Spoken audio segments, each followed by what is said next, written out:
How you doing today? It's another rainy day here in London. How are you? Tell me your name and the city you're joining me from. This Today we have a very beautiful topic to discuss. But as you're joining me, tell me your name and your city.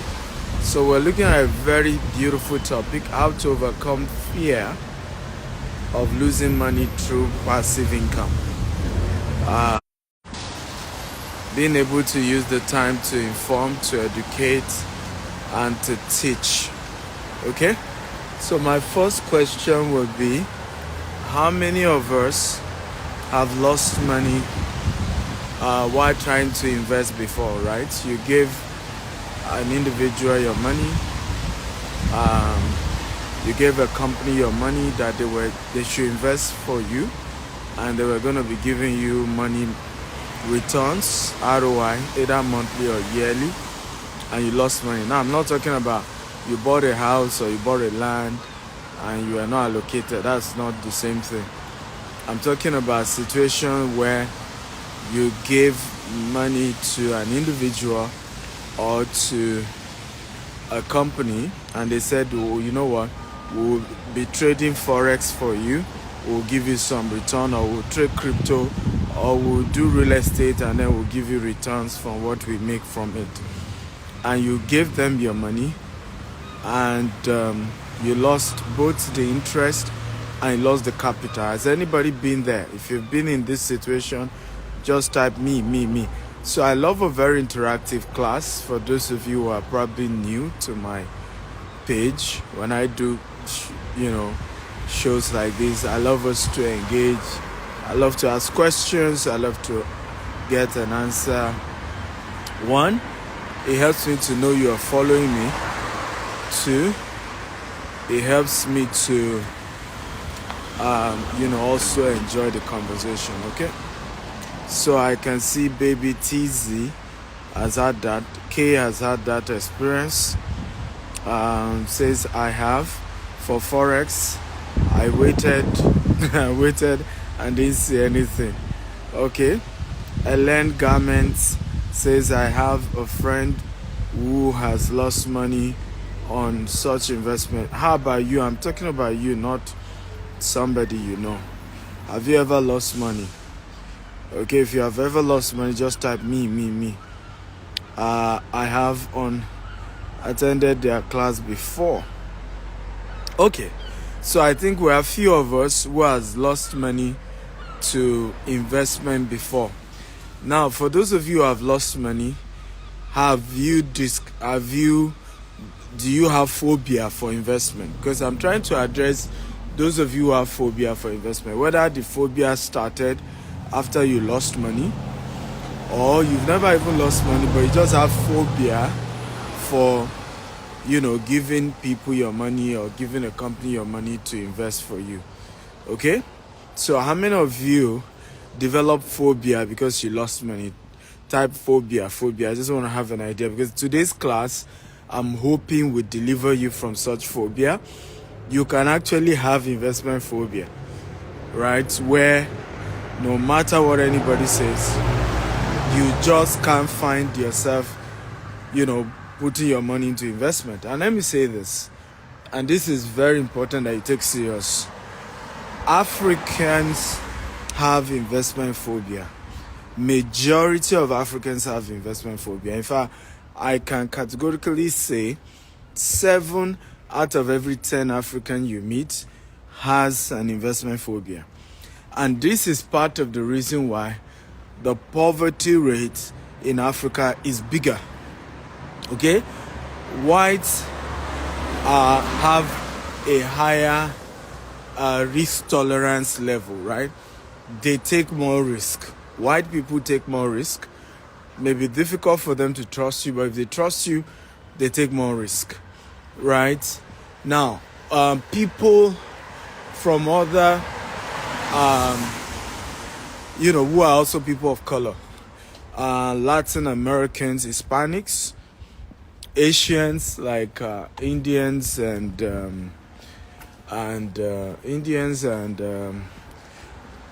Chinese, okay, they take more risk as a community. So what do I mean? You might not find an individual Hispanic take as much risk when it comes to investment, or find a Chinese, but they come together and then take risk collectively. Indians come together and then take risk collectively. That's why if you're in the UK or in the US, you see that a lot of the malls are owned by Pakistanis, owned by Indians, owned by Chinese. In the US, you see that a lot of these malls are owned by Chinese in the US, right? They come together. In those cases, it's not even one individual taking risk. They take risks together as a community. But we blacks are scared to take risks either as individual or either as a community. Is this making sense at all?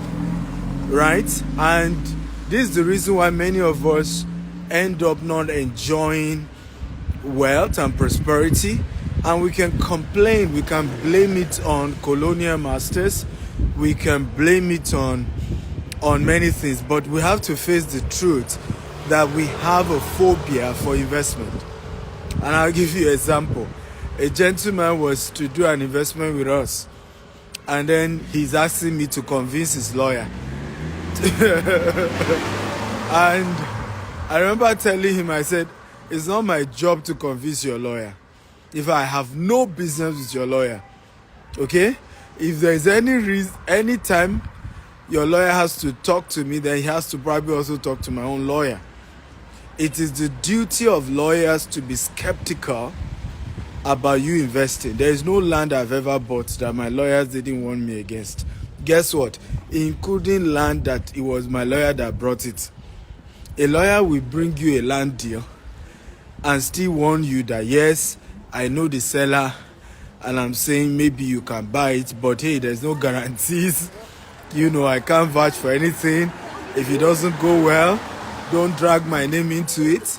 Yes, I've had such experience. So many of us who want our lawyers to make investment decisions for us, first of all, you've made the biggest mistake. Let me tell you where your lawyer comes in.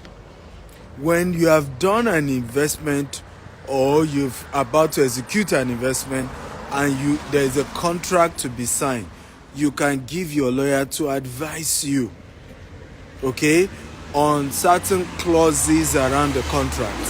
That's where you need a lawyer.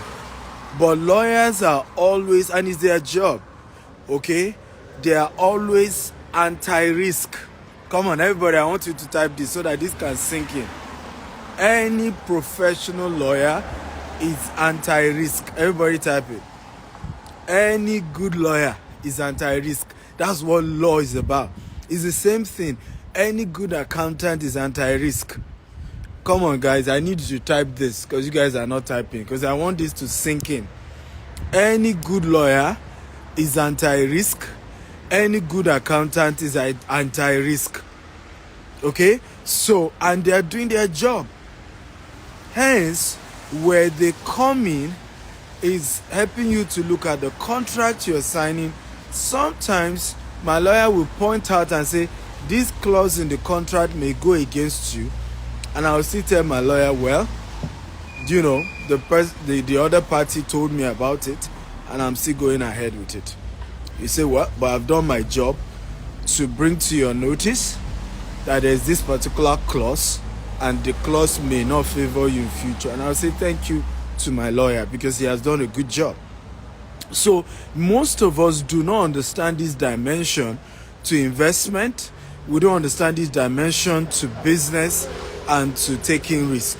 Number two thing I'm sharing with you today, and what we're discussing, overcoming the fear, okay, of losing money through passive, investment. Number two thing I want to share today, and I think is very, very important, is that nobody becomes rich without taking risk. Let me say it again. Nobody becomes rich without taking risk. Nobody becomes rich without taking risk. And I want you to write these quotable quotes. Everybody type it here. Money is a reward for risks taken. Please, everybody type it quickly. Money is a reward for risk taking. Everybody type it. Money is a reward for risk taking. You are as rich, okay, as your risk appetite. Okay? Because there's no opportunity to make money that does not come with a risk. There's no opportunity to make money that there's no chance that you lose the money. Okay? So, but you have to take it. A lot of my friends used to say, oh boy, you know, that I respect your guts, you know, and your ability to take risk. And I would say, well, thank you, but honestly, I've analyzed it. It's riskier not to take risk, particularly considering where I'm coming from.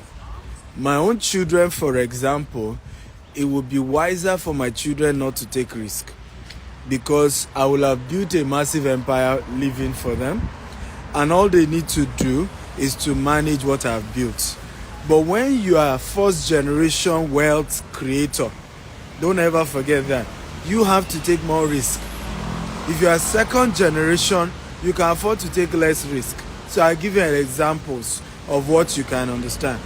Dangote is a bloody risk taker. I've never seen someone taking the kind of risk Dangote is taking. Right? Starting that refinery at the age he started was a very big risk. Okay? Projects like that were something Dangote should have done when he was maybe in his late 30s or early 40s. Okay? But yeah, Dangote took that risk. Right? But guess what? And this is very important to know. Dangote's children, if they are the ones who take over his business, do not need to take his kind of risk. Oh, I hope you guys come. If you enjoy this, just type I'm enjoying this. Dangote's children do not need to take his own kind of risk, right? Because Dangote is the first generation, at least, even though his uncle was rich and he worked for his uncle, but for him, the name Dangote, he was the first generation wealthy, right?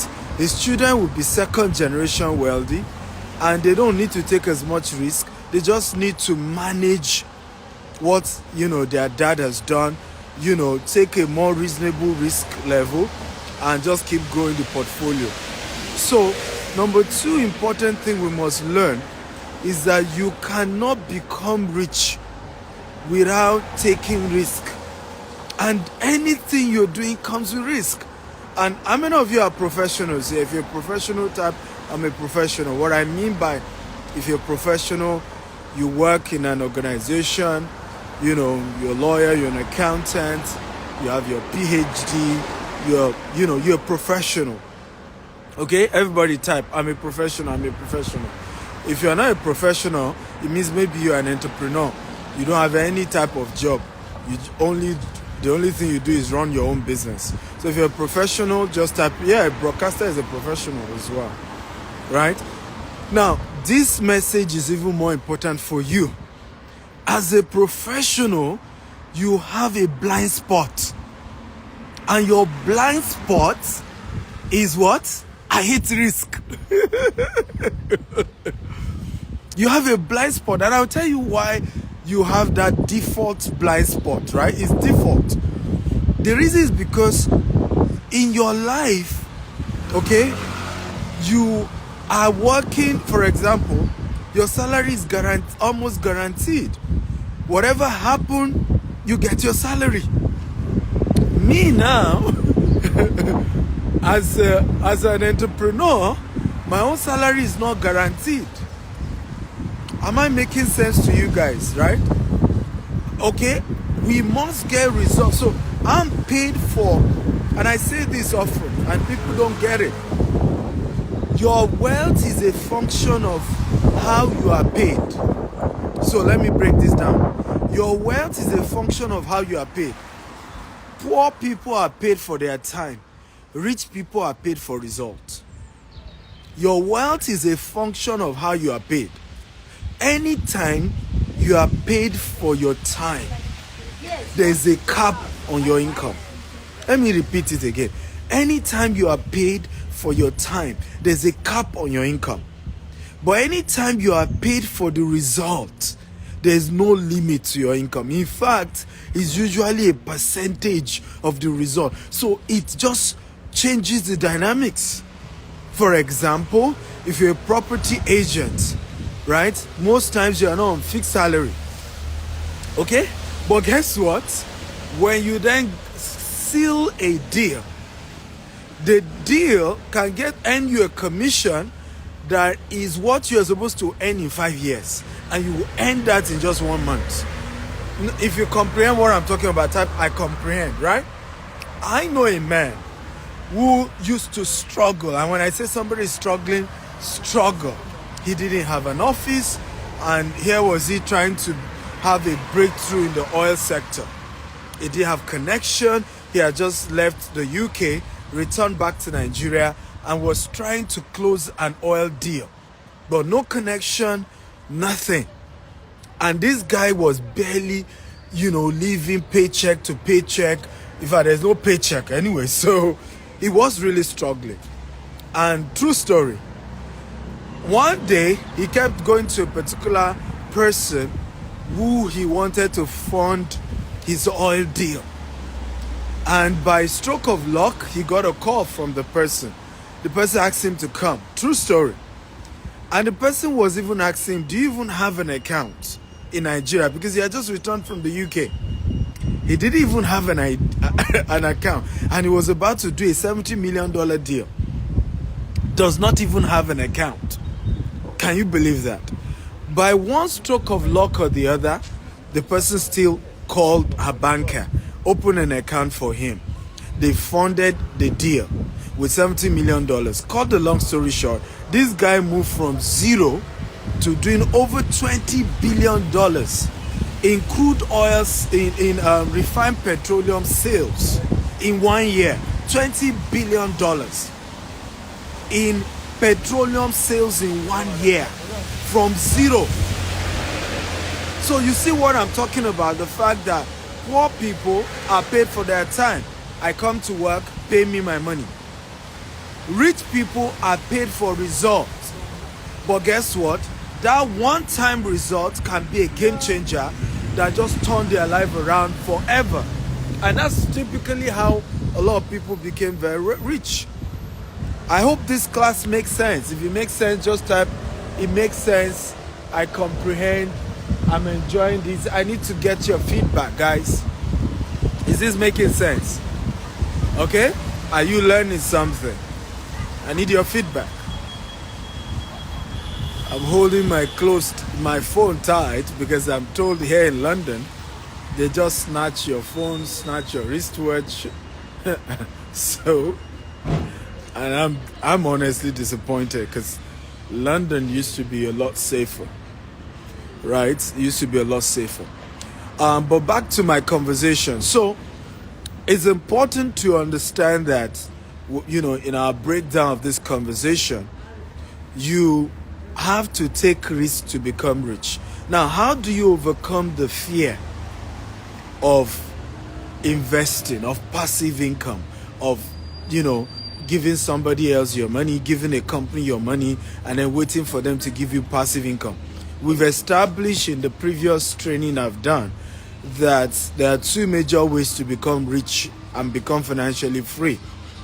You either become financially free by owning a company, okay, that runs with a system, a company that can run with or without you, and it will take some years, minimum 10 to 20 years, for your company to move from being self-employed, employment company to now becoming a conglomerate that can run without you. So that process also takes time, and there's no guarantee.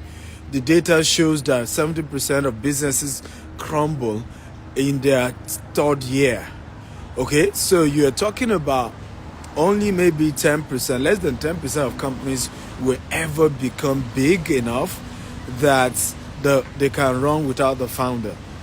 The second way to become rich, right, is through passive income. In other words, you have to take the risk of going to buy shares. You have to take the risk of buying crypto. You have to take the risk of, doing venture capital, looking for a new company, and then you buy some equity in them when they were still small, and watching the company grow, and you earn something. You have to take the risk, right, of doing what we call real estate investment trust. Okay, REI. So one of those things has to come for you to become rich. So how do you then overcome the fear? The first thing is knowledge. Everybody type knowledge, of investment knowledge.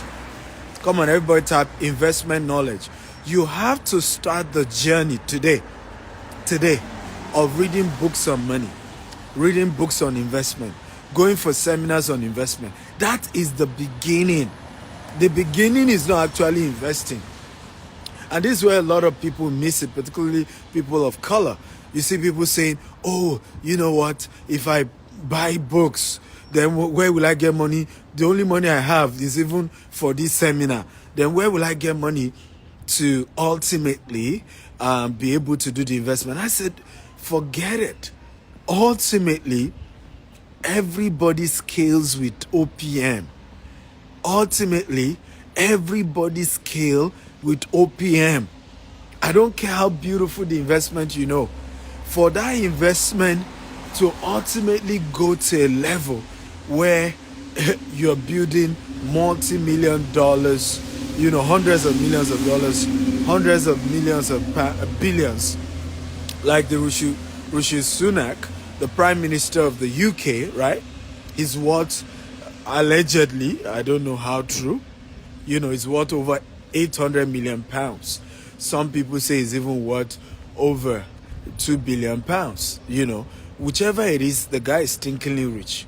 Do we agree? Those of you who are in the UK, do you agree that he's rich? Right?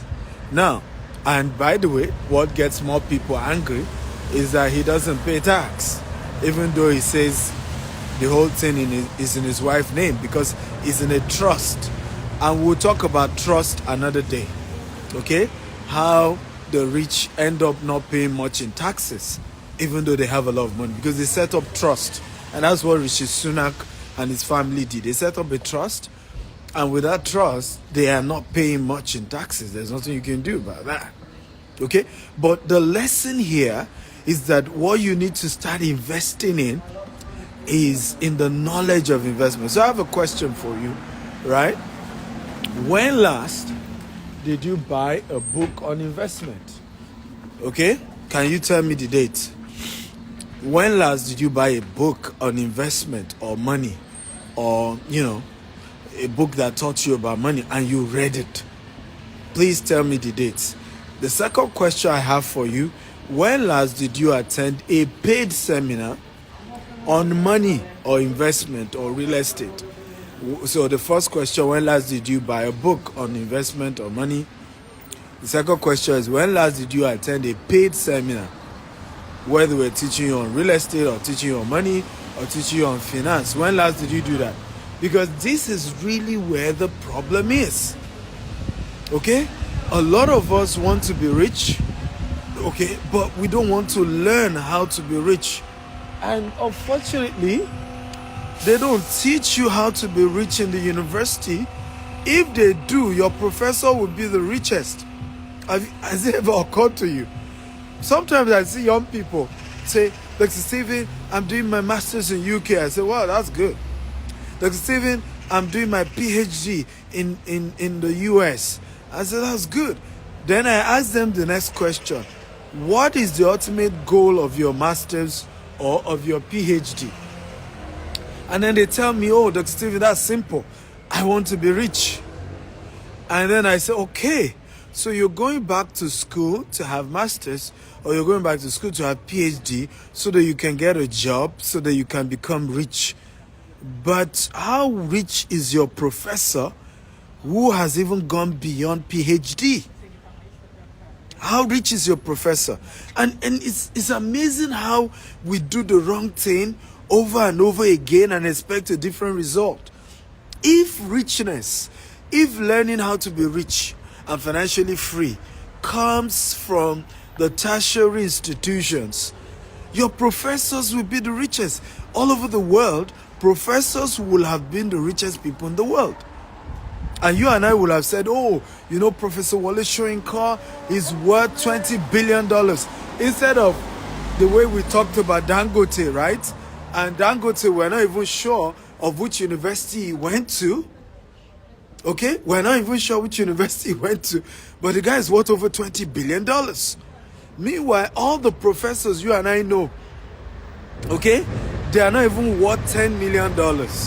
So that should have, educate you to know that, oh, first of all, my mindset is probably wrong. My analysis is wrong.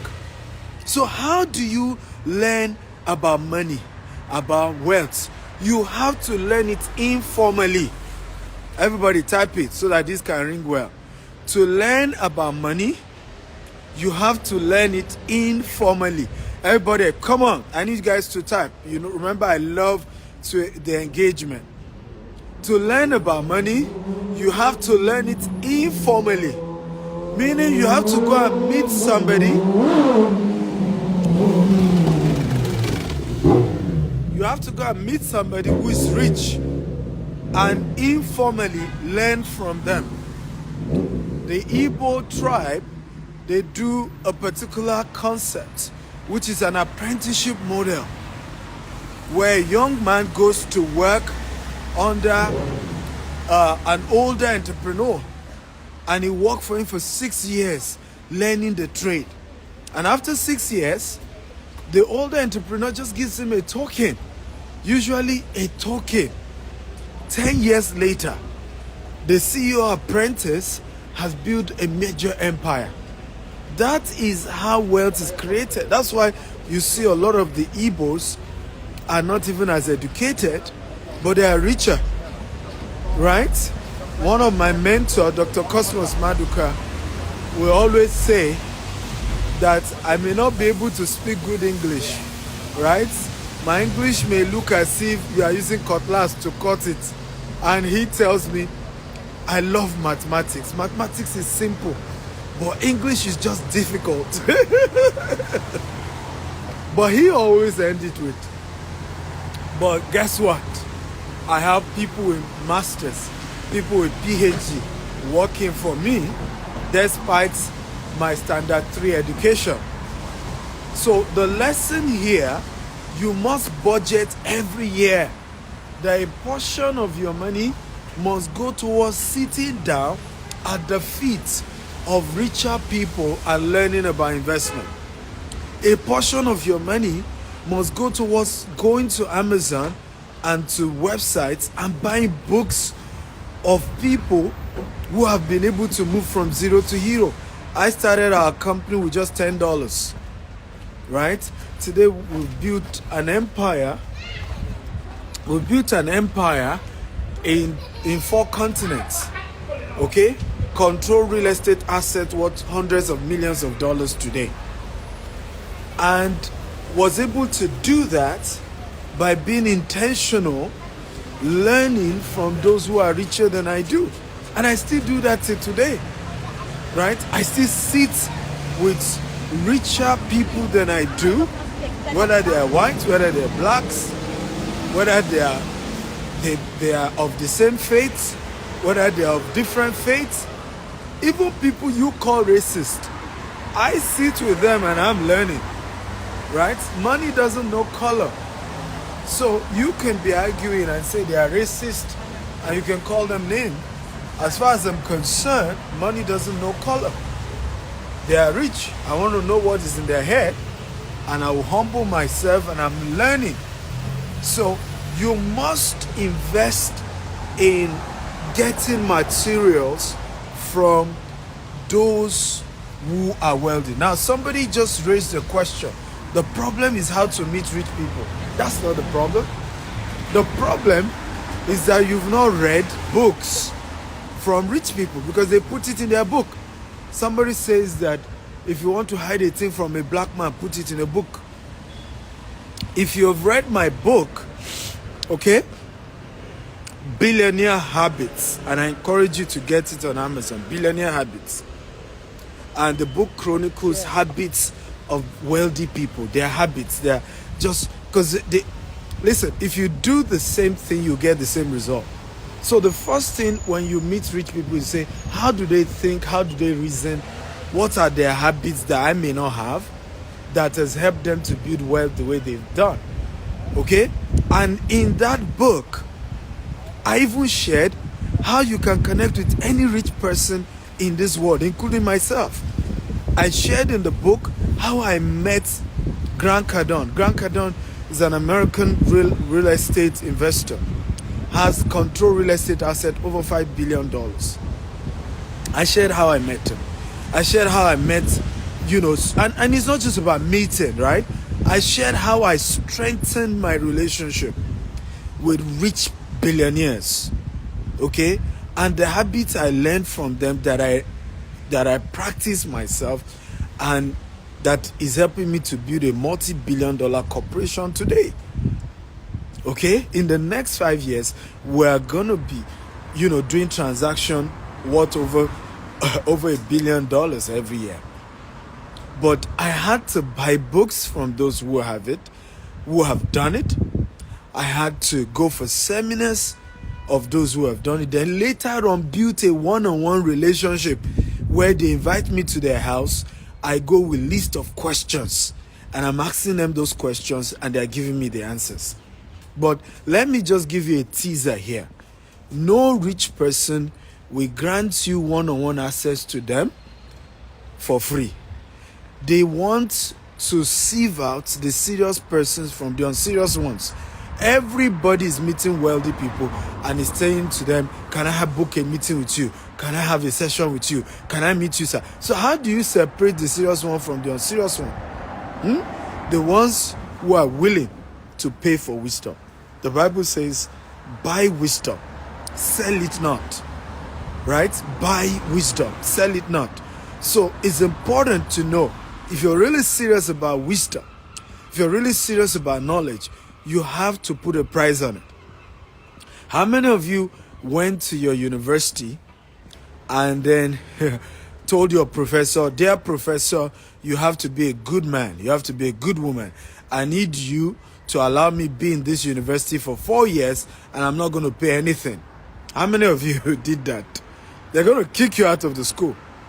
So if tertiary institutions that don't even teach you how to become rich, they only teach you how to make a living, okay?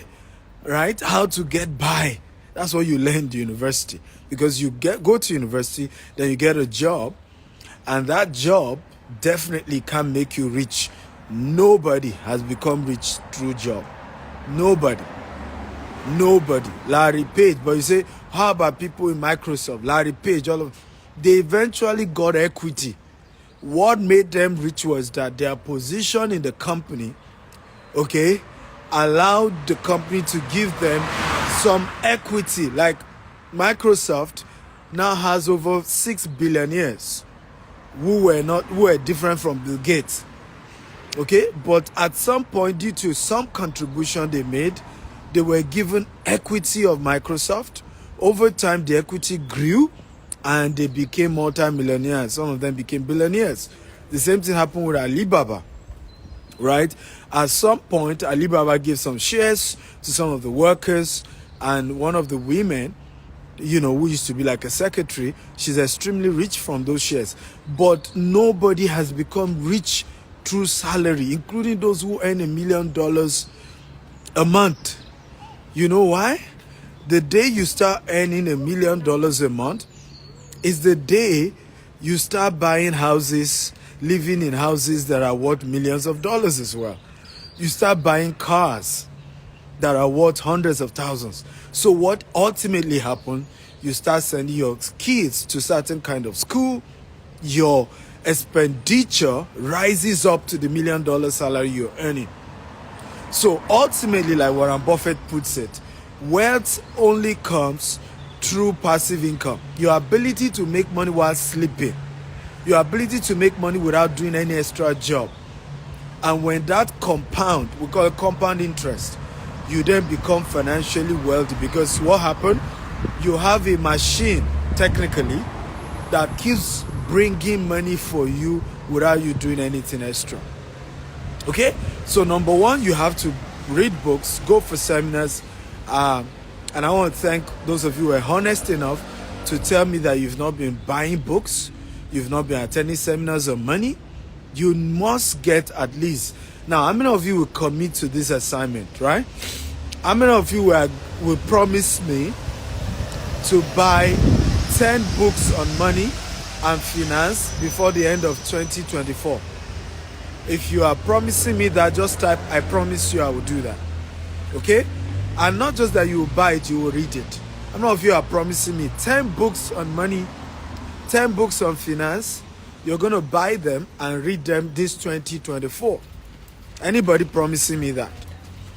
Okay, if you're promising me that, type, I promise. Someone is asking how much. I don't know how much. You can go to Amazon, you see the ones I've written, and you can buy, but I don't even know how much Amazon is selling my books, because I have over 40 books on Amazon. So, but not just me, there are other authors who have taught on money, taught on finance. You should buy that of other authors too, not just my own books, right? Number two assignment I want you to promise me, if you are really serious about becoming wealthy and, becoming a great investor, is to promise me to attend at least 4 seminars between now and December, okay, where you're going to learn about finance, you're going to learn about money, you're going to learn about real estate. 4. How many of you are promising me 4 seminars? Paid. I don't want free ones. Because what you don't pay for, you don't value. And that's another thing we all need to learn. As human beings, we are wired to only value what we pay for. So you must be intentional about, learning to do things that require you to pay for it. So right now I'm going for a seminar with Grant Cardone next month. It's $30,000, but I'm paying. Okay, by September I'm going for another event. It's going to cost me. The training is for another 2 years. It's for founders of businesses, right? And I will pay $150,000 for the next 2 years because I'm taking 3 classes and each class is $50,000. But guess what? Aside the knowledge I'm going to get in those kind of trainings, the quality of relationship is also powerful. And that takes me to number 2 ways to overcome phobia of investment. Surround yourself with new set of people who are investing. The reason why most of you are scared of investing, have never invested, is because all your friends are also scared of investment. How many of you will be honest with me? And I really want honesty here. Just be honest with me. Have seen an investment opportunity and then you told your friends, oh, I saw this opportunity, I'm thinking, should I invest? And your friend says, do not invest. Come on, talk to me. How many of us have had that? If you've had that, just type, I've had that experience. You saw this opportunity, you called your friends and said, guy, there's this company, I can buy their shares, or there's this company, I can, invest with them, they'll give me this money. And then your friends say, In fact, the stories they start telling you were stories of other people who have lost their money. Come on, talk to me. Be honest with me. I don't know if you've had such experience. Right? Now, let me tell you how you will know that you have the right set of friends. If you have the right set of friends, who they themselves are great investors, who they themselves are experienced investors, when you call them and say, hey, I saw this opportunity, I want to invest, if they are not sure that it's the right investment, they will tell you, oh, you know what, I have 3 other types of investment like this that I've done, and these guys are legit, I got my money, so call this number, they do this type of investment, they can help you out. Call this other number, they do this kind of investment and they can help you out, because they're already doing it. But what many of us don't know, like they say, birds of the same feather flock together. because all your friends don't want to invest, they are not serious about investment, okay, that you want to now become an investor, they will discourage you from even doing it. They will find a way to tell you, oh, don't do it, oh, you lose your money, and create some mockery, okay, and create some mockery. So you have to be intentional. That's number 2 way to overcome investment phobia. Build relationship with people who are already investors. And that's why you then need to attend seminars where people have come to invest. That's because somebody said, I don't have such friends. You don't have such friends because you've not attended a seminar on money. Because if you had attended a seminar on money, you will have connected with people who are also starting that journey of learning about money, learning about investments, and the two of you will start the journey together. You and the people you're meeting in those seminars can start comparing notes. Oh, how far? Have you done anyone? Which one did you do that worked? Okay, can I try it? People will advise you. People will give you counsel based on what they've done. Is this making sense, guys? If it's making sense, just type, it makes sense, it makes sense, it makes sense. So, number 2 ways to overcome investment phobia: surround yourself with friends who are great investors. How I overcame the fear of investment is because everybody around my life now is an investor.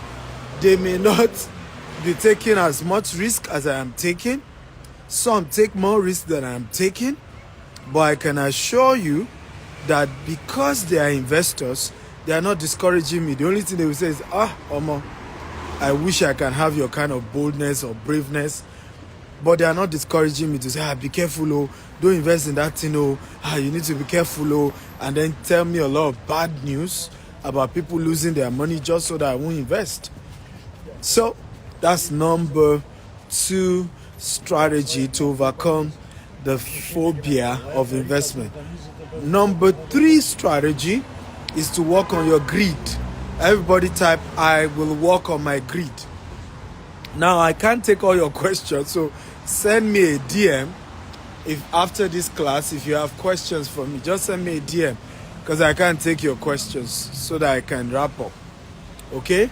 Number 3, very important, very, very important, ladies and gentlemen. Number 3, make sure, and I kind of emphasize this, make sure that, thank you, Lord. I cannot overemphasize this, guys. Thank you. So, what is number 3? Let me see if you guys are following me.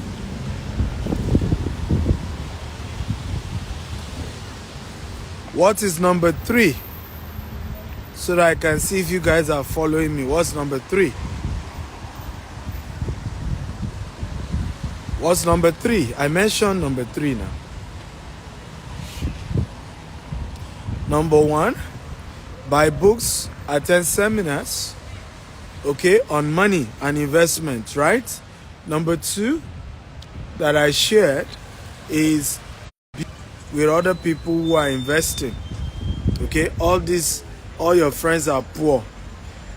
I've said it over and over time. If you have 5 friends and they all are poor people, you'll soon be the 6th poor person. But if you have 6 friends or 5 friends, they're all rich. Even if you're a poor person, it's a matter of time, you also become rich. So your income is average of the 5 closest people to you. The more you start building relationship with friends and people who are rich, the richer you also become. So your focus has to be, I want to have friends who are rich. I want to have friends who are doing well. And you have to be intentional about that. Number 3, overcome personal greed. You have to know that we human beings are greedy by default. We're greedy by design. Okay? And you have to make a conscious decision to overcome your own greed. A lot of people will tell me, Dr. Stephen, I invested somewhere, they cheated me, these people are scammers, they are this, they are that. And I'll tell them, I said, it's not the people that is the problem. You were the problem. You were greedy. And I'll say, how do you mean I'm greedy? I'll be like, how realistic was the returns they promised you? You could use your own brain to analyze what they promised you. You could use your brain. Somebody tells you that you can invest with their company and they will be paying you returns every year, every month. The first thing, if you are not greedy, is to say, how can a monthly returns be guaranteed? Because anything can happen within a 30-day cycle. Okay? Anything can happen within a what? A 30-day cycle. So if these people are telling me they'll be giving me returns every 30 days, how guarantee is this? You didn't ask that honest question. Right? At the end of the day, you lost your money. You are now looking for who to blame. But you are the problem because you decided to put your money in something that was what they were even promising you wasn't very realistic. And you could have discovered that if you were just not greedy. Right? Greed blinds our reasoning, right? Our ability to be able to just reason and say, am I sure what is being promised is doable? No. They can do it now. They will do it. I'll get it. No issue. Right? So you are not even doing proper analysis. You are just after what you want to get. Okay? So you have to work on your greed level. People who have worked on their greed level don't lose money. Okay? To a lot of this Ponzi scheme. I have never lost money to a Ponzi scheme in my life. Because first of all, if it's a Ponzi scheme, I already know it's a Ponzi scheme by myself, by my calculation. Number two, if I now decide to do the Ponzi scheme, I know that I have to quit that Ponzi scheme quickly, right? I have to get out of it on time. If I don't get out of it on time, I will ultimately lose. So if I even put my money in a Ponzi scheme, I already know that the Ponzi scheme will soon crash. And before the Ponzi scheme crash, my money is out. Anytime I put my money, for example, into crypto or forex, it's timed. I look at the period, is there going to be a bull run here? Okay, how long is the bull run going to last? For example, Bitcoin is on a bull run right now. Cryptocurrency generally is on a bull run. Question, how long will this bull run last? So I go for trainings. I connect with friends who are very experienced with it. You see, part of what we have talked about earlier, the place of friendship, the place of the right people. And I ask questions. And once I'm able to get a good timeline, I know that I'm putting my money between this period and I'm cashing out. Okay? And I'm out of that particular investment. So you have to work on your greed level. And I don't care how higher the thing is going. When it's the time that I'm analyzing that this thing will soon crash any 60 days or 90 days from today, I pull out. If the thing now still goes way higher, I don't care. I have made up my mind. I was pulling out at that time. And I'm out. Are we learning? If we're learning type, I'm learning. Overcome your greed level if you want to stop losing money to investment. Okay? You have to overcome your greed level. You have to stop being greedy when it comes to investment. So all this one that you will not do any investment except they are giving you 40% in a year. You will not do any investment except they promise you 50% in a year. All this, any investment I must do, they must be giving me return every year. Overcome your greed level. You are the problem at this point. Because now you are being greedy and you're finding yourself putting money into investment opportunities that will fail. And they will fail. Because the higher the returns, the higher the chances of failure. The lower the returns, the lower the chances of failure. It's just the way business works. Right? We're doing a project now in Houston. It's going to take the next 7 to 10 years. right? We're building over 400 housing units in Katy. It's going to cost $150 million. And I'm raising investors. And all the time, you see people reach out to me and say, Dr. Stephen, hey, I like your investment. I like the Katy thing. I want to put my money, but the returns is too low. And I'm like, yes, it's too low because first of all, I have never, defaulted on investment. Even when I lost investors' money, I eventually still look for money elsewhere and pay them back. Go ask people who have invested with me. So when I know that this thing, I'm promising you a guaranteed returns, I cannot give you returns that is ridiculous because then it's still a risk. Business comes with a risk. Even though yes, a real estate is backed by land, even the land has insurance, and by the time we start construction, there's insurance on the construction and all of that, the institutional backing and all that. Yes, but it is still a risk. So when you see investments where the returns will be guaranteed, the returns will be lower. And am I asking you to only do those type of investment? No. I'm saying diversify.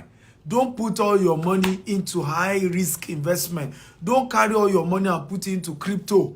Put it into Binance, Abi, or which one do you people use? Right? Don't do that. Put some money there. Be open to the fact that the money you've put in Binance, in crypto, or in Forex, you can lose all. Be conscious of that. Sort it out in your heart before you even put your money. Okay? And then put some other money into something safer like a real estate investment like the ones we always do, right? Where the thing is backed up with a land. So when an investment is backed up with a physical asset, the chances of losing money is lower. Are we learning, guys? If we're learning type, I'm learning. So if you want to overcome your phobia of investment, you want to overcome the fear of losing money to passive income real estate, you need to work on your greed level. Work on it. Everybody's greedy. Don't come here and tell me, oh, me, I'm not greedy. It is a human nature to be greedy. Okay? It is human. You are not better than Adam and Eve. Yet they were greedy. Adam and Eve had the tree of the knowledge of good. Okay? And they had as many of it to eat. But they were greedy enough to still go and eat that of the knowledge of good and evil. That tells you how greedy human beings are. It was the one that God said, don't eat this one. The devil was able to convince them. And the devil only convinced them because it is the human nature to be greedy, to be self-centered, to be selfish. I'm not saying everybody is selfish. There are some people who have worked on their greed level, and that's what we're teaching, who have worked on their tendency to be selfish. There are some people who are so kind, generous, selfless, but they worked on it. It wasn't like they were born that way. People had to work on themselves to say, I refuse to be greedy. I refuse to only go for high-risk investments that the chances of me losing all my money is very high. Okay? We'll continue this series tomorrow. But how many of you have gotten value today? Come on, talk to me. You got value. You are happy about today's session. You've learned something powerful. You've learned something that will change your life forever. Come on, show some appreciation. Okay? I've always said this over and over again. Gratitude is the secret to greater success. When somebody adds value to you, acknowledge it. Africa lack hero because we don't celebrate them until they die. Everybody now say the man is a good man. When he was alive, did you encourage his goodness by identifying the fact that he's good? I don't need to teach you all this for free. These are things I charge for. I run a one-on-one coaching program as high as $20,000 per person because I also paid people to know what I know today and I'm still paying. Right? So whenever I come here and I do free classes, free session, I think is worth appreciating. Do you think that? So thank you so much. Remember, you can go to my YouTube channel, Dr. S. Akintayo on YouTube, and subscribe. I have over 2,000 videos there. So if you think you love this, you're going to even see greater things you will love. greater things that will change your life forever. You're going to see it there. Dr. S. Akintayo. Go there. I promise you it will be one of the best library you've ever invested in your entire life. And make sure you subscribe. Make sure you put on the notification button so that anytime we're doing live sessions like this, there's so much for you to learn. You can just learn and learn and learn and learn and learn. Okay. I want to thank all of you for joining. Those of you who want to invest with us, just send me a DM.